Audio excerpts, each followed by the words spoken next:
Greetings. Welcome to Growth Hacking Show, where we bring founders, CEOs, serial entrepreneurs, management consultants, coaches, trainers around the world, where they come and share, so that way you can avoid the mistakes in your business growth, and plus you can accelerate your business growth. So first is avoiding costly mistakes. The second thing is we are going to learn how to accelerate the business growth. So in case you don't know me, my name is Mohammed Siddique. I am the host of a Growth Hacking Show and the co-author of New Success Secrets, available on Amazon. Today, I have a very special guest who is a serial entrepreneur and who has experience of managing billions of dollars.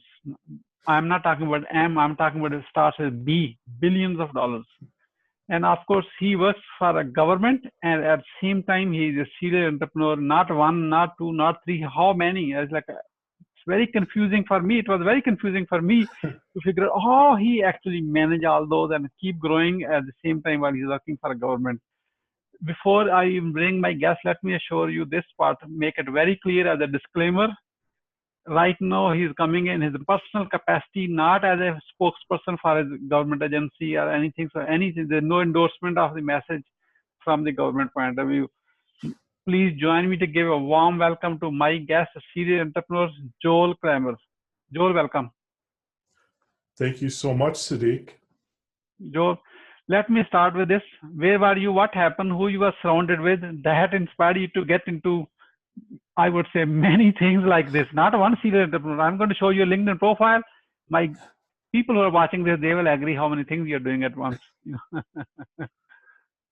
You know, it's so funny. As a kid, my dream was, it was real specific.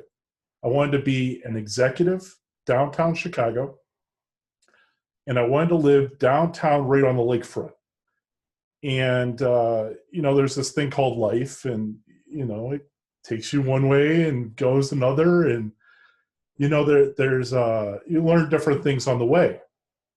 Well, I had a company, KPS. We did logistics for a number of companies.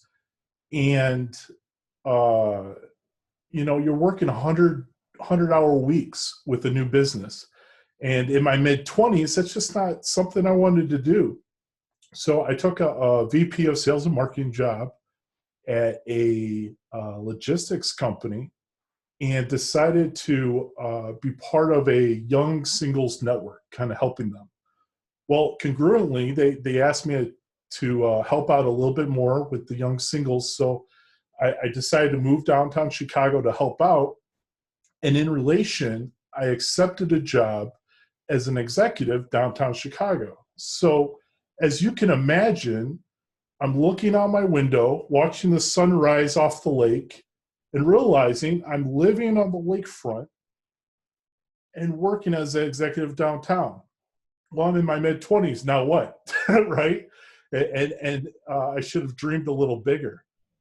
And so I guess over the last couple of years, it's just looking at different opportunities and seeing how I can help and how I can grow companies to help others. And so, there's been a lot of things just kind of presented to me, and I've been grateful for the opportunity to help, put a little fertilizer to help them grow. Wonderful. I picked up a few words from your this great introduction. Is you in the past, you work on companies who help others. Why is it important for you to work on things which are really there to help others?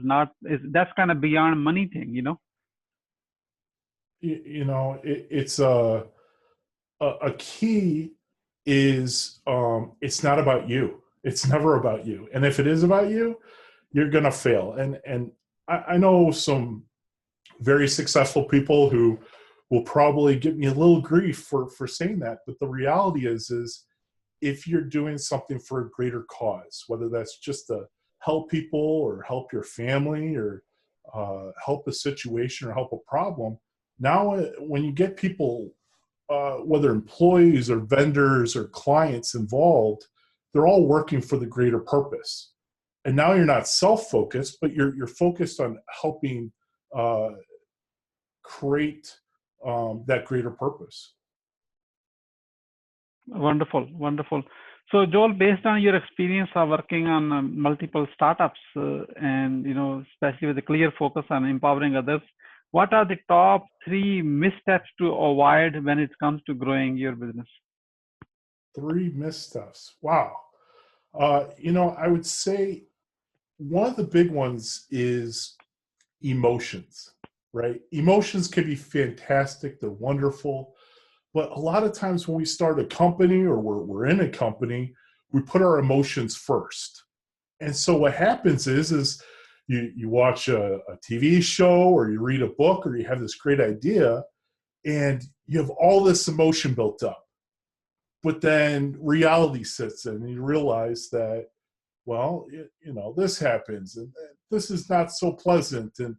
And so what happens is a lot of businesses fail because they're based on emotion. And once that emotion dies, so does the business.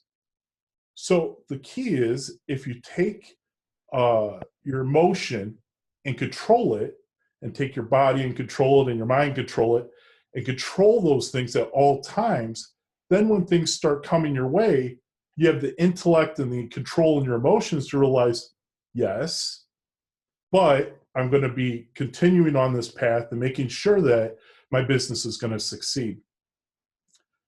The second one is what we touched on earlier, in that it's not about the money. It's not about you. Yeah, you really have to take the focus off yourself.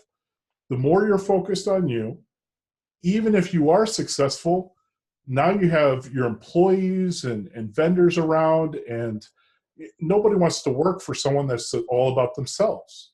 But if you create a larger purpose, if you create something that's going to help others, then everyone can get behind it and feel good about coming in the next day, including yourself. The third problem I would say is people going blind. Just because you've watched one video doesn't make you a business owner. It doesn't make you a CEO. And there's a couple keys with that. You need to make sure that you have wisdom. Do your research. But not only do your research and have the wisdom, but you need to understand it, right? You can't just pick up a rocket scientist book and all of a sudden I'm going to go build a rocket. No, you have to understand what you're reading. And then a lot of times we'll keep it in our head, but then we won't act on it, right? Or we'll talk about it. We'll tweet it or we'll put it on social media, but to actually implement it, no, that's not about me. So you have to learn it, you have to understand it, you have to put it into motion, and then you realize that you're going to fail. And that's just the reality of it. That's the pattern of it. Is you're going to fail because you're going to miss one thing, or maybe you forgot one, and that's okay. It just gives you an opportunity to find whatever that perfect mix is for your business. And once you have that, then you're going to take off. I mean, how many light bulbs did they have to create the perfect one that worked, right? That is amazing. Thank you so much. So, Joel, working as a serial entrepreneur and managing multi-billion-dollar contracts and everything, if I have to ask you your top 3 success secrets which people can use it to grow their business, Sure. so I can share it. It's going to seem a little odd, but if you understand it, it's really a key secret. You have to know who you are. And the reality is no one is Einstein except for Einstein, right? And so if you know who you are and you find out and be real honest with yourself, kind of go into those music competitions and they tell you kind of straight what it is. But not everyone's a CEO. But you may be very good at something. And if you know who you are and you go after those things, the byproduct is you're going to be successful and you're going to make money. Everyone who's good at what they do tends to make a living off it. So really know who you are. The second one is you decide your path. A lot of times you could be the cause or you could be the effect, right? You can have a marketing campaign and just expect somebody to hopefully we get some customers. Or you can really go out there and you really cause people to really look at your products. And so you need to be the cause and the effect. And that's not just with marketing. It's with everything. If you're in a board meeting or if you're a smaller company, you're just in a meeting and you have anger, right? A lot of times, if you don't decide to, control your anger and not lash out and just be positive, you lose your trust. You lose your trust with your employees. You lose your trust with your vendors. You lose your trust with your customers. And that trust is so important.